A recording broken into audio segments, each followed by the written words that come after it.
Price वगैरे ठीक आहे, हे हिचा डायलॉग आहे, माझा काय आहे नाही. तर मी हिचा ब्लॉग शूट करतो आहे आता. तिला जरा इकडे लाज वाटते माणसांमध्ये, त्या माणसांमध्ये या लाज वाटते म्हणून मी शूट करतो आहे इकडे. आणि आज आम्ही चालू हिचा मोबाईल घ्यायला. हिचा मोबाईल बरेच दिवस हँग वगैरे होतो आहे, काही प्रॉब्लेम होतात. मग बाईंना जरा फोटो वगैरे काढायला होत नाही, म्हणून मग बोललो जरा मोबाईल घेऊया आता नवीन थोडा, बघूया जरा 5-10 हजारमध्ये काय स्वस्तामध्ये भेटतो तसा. आणि मग आता चालू आहे, हिचा बड्डे पण जवळ येतो आहे 7 तारखेला.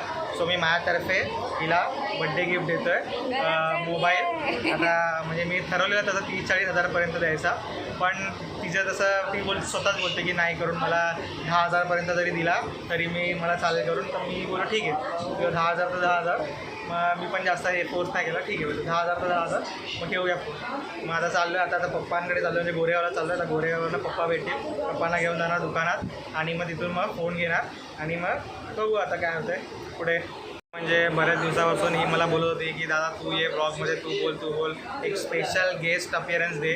सो मी आता आलेलो आहे फायनली. आणि मी केला बोललो जाऊ दे जरा लहान मुलं जरा आपण थोडा त्यांना सहभाग करावा, जरा सपोर्ट करावा, त्यामुळे मी आलेलो आहे फायनली ब्लॉगमध्ये. तर मी बोललो ठीक आहे ना, आता मी उगाच आलो, माझे फॉलोअर्स येतील परत, मग तुला मग ते तुझं नाव नाही हवं, म्हणून मग बोललो ठीक आहे जाऊ दे, म्हणून मग करून टाकायचं आपलं. केलं ठीक आहे. तर काय बड्डे आहे, जरा थोडाफार लाडात जरा चाललं आहे, नंतर मग हाताखालून काढता येईल. आता जरा थांबलो आहे, आता जरा मोबाईल पण घ्यायचा आहे, म्हणून ठीक आहे हो दे.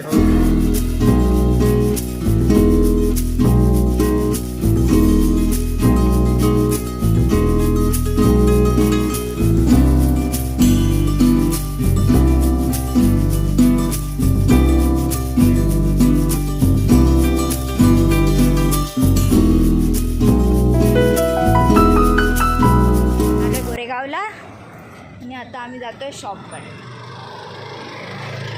तिथे आम्हाला पप्पा भेटणार, मग आपण बघू पुढे काय होतं आहे.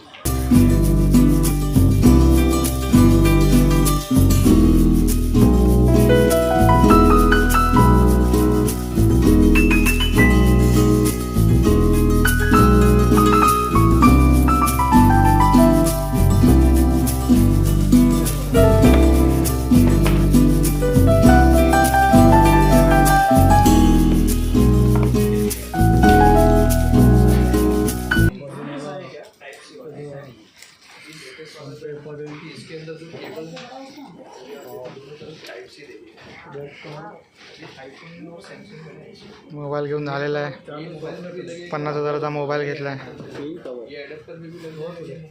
आता आयफोन घ्यायचाच बाकी राहिला तिच्या पैशाने. आता कोणता फोन घेतला आहे? Note 14 5G.